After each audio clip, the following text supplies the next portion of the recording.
আসসালামু আলাইকুম প্রিয় দর্শক, কেমন আছেন আপনারা? আজকে আমি আপনাদের সাথে বাচ্চাদের মৃগী রোগ নিয়ে কথা বলবো। আমরা অনেকেই কম বেশি মৃগী রোগ সম্পর্কে জানি। সাধারণ ভাষায় যদি আমরা বলতে চাই, বাচ্চার খিঁচুনি হওয়াটাকে অনেকে মৃগী রোগ বলে। এটার মধ্যে একটু পার্থক্য আছে যে শুধু খিঁচুনি হলেই যে আমরা মৃগী রোগ বলবো তা না। মৃগী রোগের কিছু আলাদা লক্ষণ আছে। মৃগী রোগটা হচ্ছে একটা ব্রেনের দীর্ঘমেয়াদী একটা রোগ।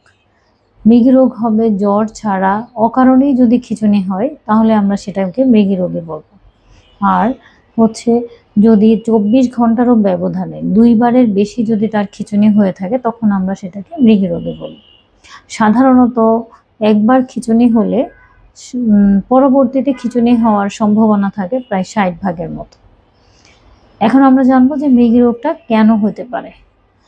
মৃগী রোগ অনেক কারণেই হতে পারে, তবে কমন যে কতগুলো কারণ সেগুলো হচ্ছে যে বাচ্চার ব্রেনের যদি কোনো গঠনগত ত্রুটি থাকে, জন্মগত ত্রুটি, যে ব্রেনটা তৈরি হইলো অ্যাবনর্মাল ভাবে।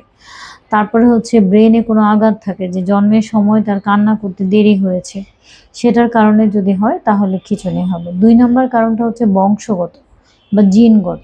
পরিবারের যদি কোনো সদস্যর খিঁচুনি থাকে, তাহলে বাচ্চার খিঁচুনি হওয়ার সম্ভাবনাটা বেশি থাকে। আর বংশগত কিছু রোগ থাকে, সেটার কারণেও হতে পারে খিঁচুনি।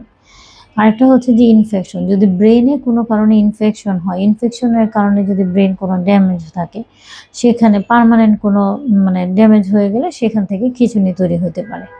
আরেকটা হচ্ছে যে আমাদের মেটাবলিক বা বিপাকজনিত যদি কোনো কারণ থাকে, যে শরীরে লবণের অভাব ছিল, তারপরে হচ্ছে সুগারের কম সমস্যা, এবং হচ্ছে আত্মীয়দের মধ্যে যদি বিয়ে হয়, তাহলে কিছু জন্মগত মেটাবলিক রোগ হয়, সেগুলোর জন্য খিঁচুনি হয় বাচ্চাদের।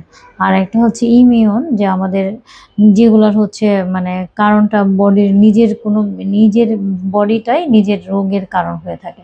এবং লাস্ট কারণ সেটা হচ্ছে যে কারণটা অজানা।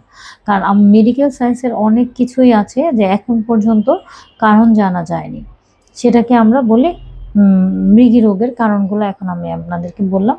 এখন আমরা বলবো যে মৃগী রোগের বাচ্চাদের কি কি লক্ষণ থাকতে পারে, বা কি কি লক্ষণ দেখলে আপনি বলতে পারবেন যে ওর আসলে খিঁচুনিটা হচ্ছে।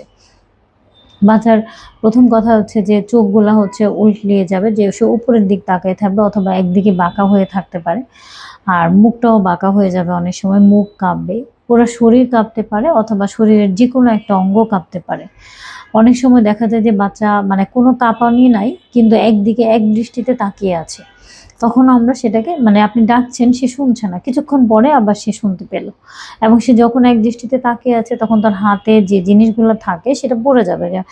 অনেক সময় দেখা যায় সে ক্লাস করছে, তখন সে এক দৃষ্টিতে তাকিয়ে আছে, টিচার ডাকছে, সে শুনছে না। তো এটাও এক ধরনের খিঁচুনি হতে পারে। আর সাথে যে বেশি খিঁচুনি যখন হয়, খিঁচুনির সাথে অনেক সময় মুখ দিয়ে লালা পড়ে, প্রস্রাব হয়ে যায়, পায়খানা হয়ে যায়, তারপরে হচ্ছে জিহ্বাতেও কামড় পড়তে পারে। তো এই লক্ষণগুলো যদি আমরা কারোর মধ্যে দেখি, তখন আমরা ভাববো যে তার খিঁচুনি হচ্ছে।